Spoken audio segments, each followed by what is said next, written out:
सती की तपस्या से संतुष्ट देवताओं का कैलाश में जाकर भगवान शिव का स्तुति करना।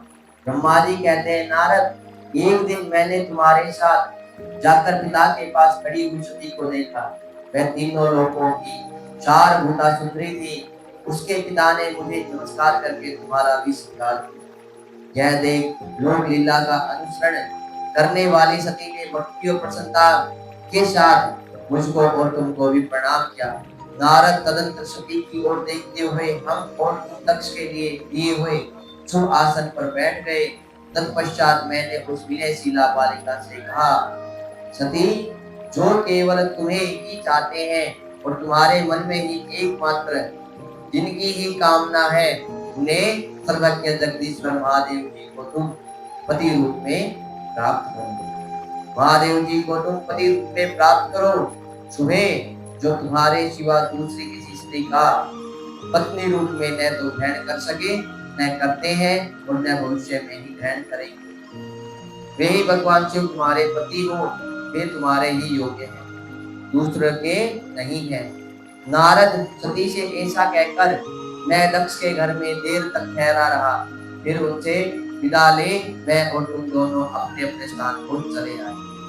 मेरी बात को सुनकर दक्ष को बड़ी प्रसन्नता हुई और उनकी सारी मानसिक चिंता दूर हो गई। उन्होंने अपनी पुत्री को परमेश्वरी समझकर गोद में उठा लिया। इस प्रकार कुमारोचित सुंदर लीला विहारों से सुशोभित होते हुए भक्तवत्सला सती, जो स्वेच्छा से मानव रूप धारण करके प्रकट हुई थी, कौमारावस्था पार कर गई, बाल्यावस्था बिताकर किंचित युवावस्था को प्राप्त हुई। सती अत्यंत तेज एवं शोभा से संपन्न हो संपूर्ण अंगों से मनोहर दिखाई देते थे। लोकेश दक्ष ने देखा कि सती के शरीर में युवावस्था के लक्षण प्रकट होने लगे हैं। तब उनके मन में यह चिंता हुई कि मैं महादेव जी के साथ इनका विवाह कैसे करूं। सती स्वयं भी महादेव जी को पाने की प्रतिदिन अभिलाषा रखती। अतः पिता के निकट गई। विशाल बुद्धि वाली सती रुक्मिणी परमेश्वरी शिवा ने अपनी माता बीरिणी से भगवान शंकर की प्रसन्नता के निमित्त तपस्या करने के लिए आज्ञा मांगी। माता की आज्ञा मिल गई। अतः दृढ़ता पूर्वक व्रत का पालन करने वाली सती ने महेश्वर को पति रूप में प्राप्त करने के लिए अपने घर पर ही उनकी आराधना आरंभ की। कुछ तो माता सती को नारद जी कह के गए थे। क्या कह के गए थे?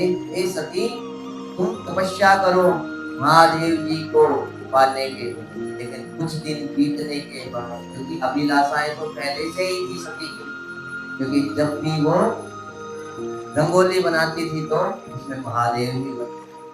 अभिलाषाएं पहले से थी, लेकिन दिशाएं देनी बहुत जरूरी थी।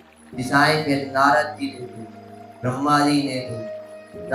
उस दिशा को बाद में जब युवा अवस्था प्रकट हुआ, उस समय फिर अपनी माता से पूछकर, उन्होंने भी अपनी माता से पूछकर तपस्या करने के लिए बोला। लेकिन आजकल तो कोई पूछता ही नहीं माता और पिता से।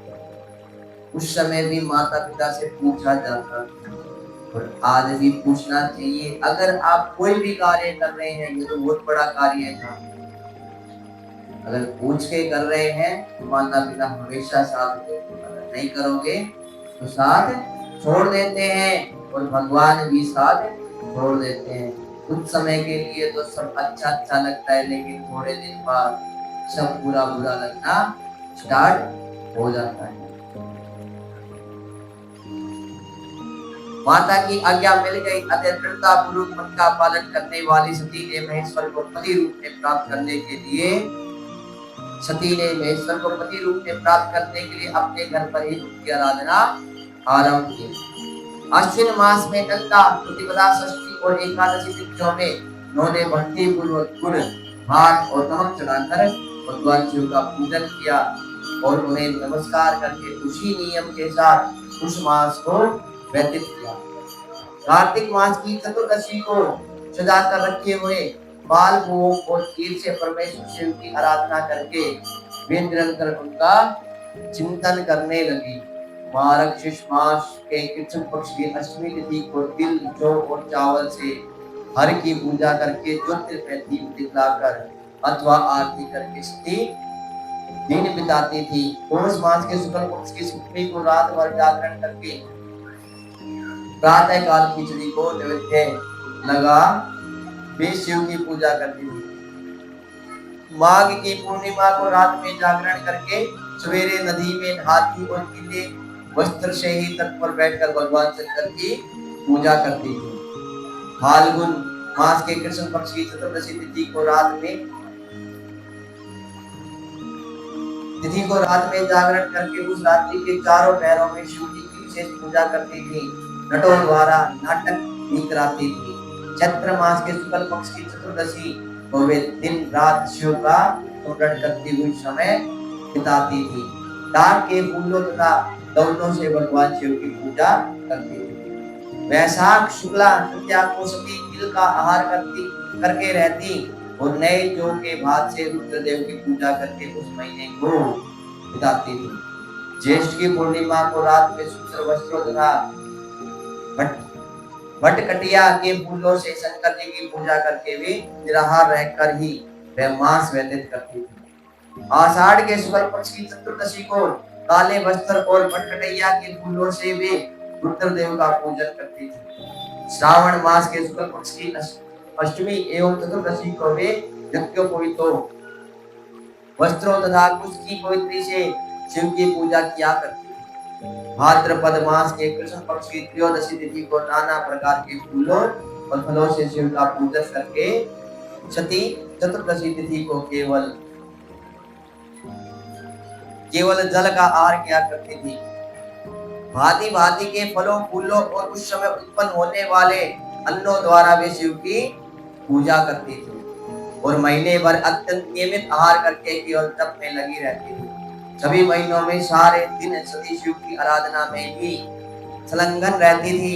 अपनी इच्छा से मानव रूप धारण करने वाली ये देवी दृढ़ता पूर्वक उत्तम व्रत का पालन करती थी। इस प्रकार नंदा व्रत को पूर्ण रूप से समाप्त करके भगवान शिव ने अनन्य भाव रखने वाली सती एकाग्रचित्त और बड़े प्रेम से भगवान शिव का ध्यान करने लगी तथा उस ध्यान में ही निश्चय भाव से स्थित हो गया। उन्हें उसी समय सब देवता और ऋषि भगवान विष्णु मुझको आगे करके सती की तपस्या देखने के लिए गए और वहां आकर देवताओं ने देखा सती मूर्तिमती दूसरी सिद्धि के समान ध्यान वे भगवान शिव के ध्यान में ही मगन हो उस समय सिद्धि अवस्था में पहुंच गई थी। समस्त देवताओं ने बड़ी प्रसन्नता के साथ वहां दोनों हाथ जोड़कर सती को नमस्कार किया। मुनियों ने भी नतमस्तक झुकाए तथा श्री हरि आदि के मन में प्रीति उमड़ गई। श्री विष्णु आदि सब देवता और मुनि आश्चर्यचकित हो सती देवी की तपस्या की पूरी पूरी प्रशंसा करने लगे। फिर देवी को प्रणाम करके वे देवता और मुनि तुरंत ही श्रेष्ठ कैलाश हो गए जो भगवान शिव को बहुत सावित्री के साथ में और लक्ष्मी के साथ भगवान वासुदेव भी प्रसन्नता पूर्वक महादेव जी के निकट गए। वहां जाकर भगवान शिव को देखते ही बड़े देव से प्रणाम करके सब देवताओं ने दोनों हाथ जोड़ विनीत भाव से नाना प्रकार के स्तोत्रों द्वारा उनकी स्तुति करके अंत में कहा, प्रभु आपकी सप्तरज और तम नामक जो 3 शक्तियां हैं उनके राज आदि वेग ऐसे ही वेद त्रयी अथवा लोक त्रयी आपका स्वरूप है। आप शरणागतों के पालक हैं। आपकी शक्ति बहुत बड़ी है, उसकी कहीं कोई सीमा नहीं है। आपको नमस्कार। दुर्गा पदे जिनकी इंद्रियां दुष्ट है उसमें नहीं हो पाती उनके लिए आपकी प्राप्ति का कोई मार्ग सुलभ नहीं है। आप सदा भक्तों के उद्धार में तत्पर रहते हैं। आपका तेज छिपा हुआ है। आपको नमस्कार है। आपकी माया शक्ति रूपा जो अहम बुद्धि है उससे आत्मा का स्वरूप थक गया है। अतएव यह मूढ़ बुद्धि अपने स्वरूप को नहीं जान पाता। आपकी महिमा का पार पाना अत्यंत कठिन ही नहीं सर्वथा असंभव है। हम आप महाप्रभु को मस्तक झुकाते हैं। ब्रह्मा जी कहते हैं, नारद इस प्रकार महादेव जी की स्तुति करके श्री विष्णु आदि सब देवता उत्तम भक्ति से मस्तक झुकाए प्रभु शिव जी के आगे चुपचाप खड़े हो गए।